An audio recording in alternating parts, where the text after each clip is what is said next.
কন্যা সন্তান আল্লাহর শ্রেষ্ঠ উপহার। তারা মা বাবার জন্য জান্নাতের দাওয়াতনামা নিয়ে দুনিয়ায় আসে। তাই তো পবিত্র কোরআনে কন্যা সন্তানের সংবাদকে সুসংবাদ বলা হয়েছে।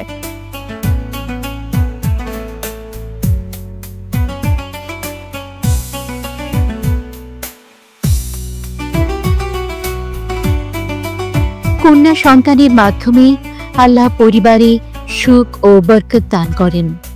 হাদিসে এমন কথা উল্লেখ হয়েছে। কিন্তু আমাদের সমাজে এখনো অনেক পরিবারে কন্যা সন্তান জন্ম নিলে ইতিবাচক চোখে দেখা হয় না। অনেকে আবার কন্যা সন্তানের মায়ের ওপরও নাখোশ হন, বিভিন্ন কায়দায় অসন্তোষ প্রকাশ করেন।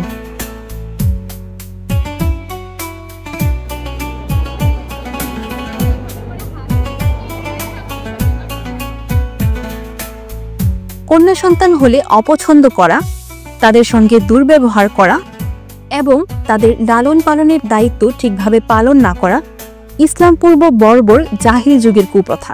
এমন কাজে আল্লাহ তাআলা ভীষণ অসন্তুষ্ট হন।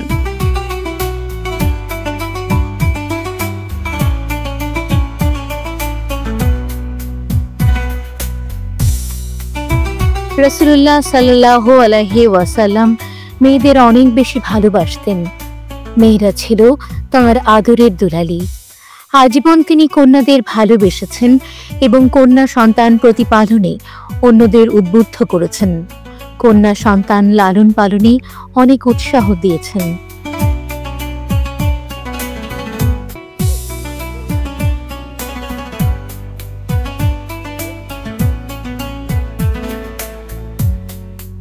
প্রসঙ্গত কন্যা সন্তান প্রতিপালনে শুধু বাবাকেই নয়, ভাইকেও উদ্বুদ্ধ করা হয়েছে।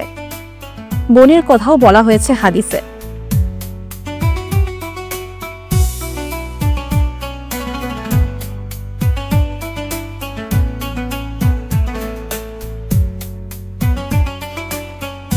যারা মনে করেন মেয়ে বা বোনের পেছনে টাকা খরচ করলে ভবিষ্যতে তার কোনো প্রাপ্তি নেই, তারা মূলত ভুলের মধ্যে আছেন।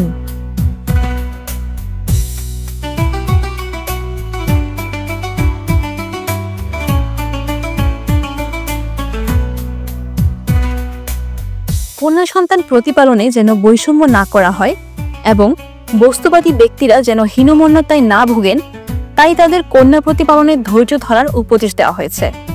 শোনানো হয়েছে পরকালে বিশাল প্রাপ্তির সংবাদ।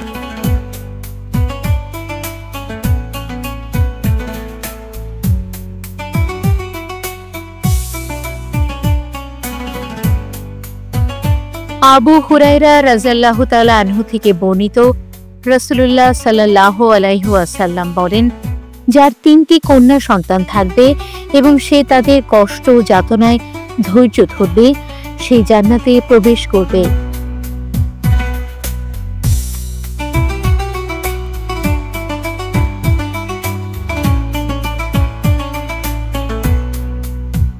এক ব্যক্তি প্রশ্ন করল, হে আল্লাহর রাসূল, যদি দুজন হয়?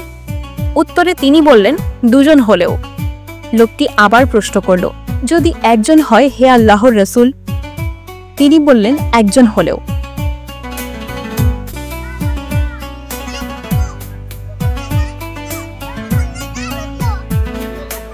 আল্লাহর উপহার ভেবে কন্যা সন্তানদের প্রতিপালন করলে আল্লাহ তাআলা তাদের উত্তম প্রতিদান দেবেন।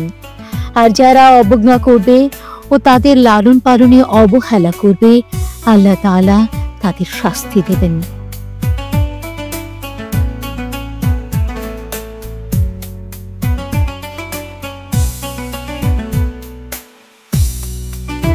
তাই কন্যা সন্তানকে হৃদয় উজাড় করে ভালোবাসা উচিত। সেজন্য আল্লাহ আমাদের তৌফিক দান করুন।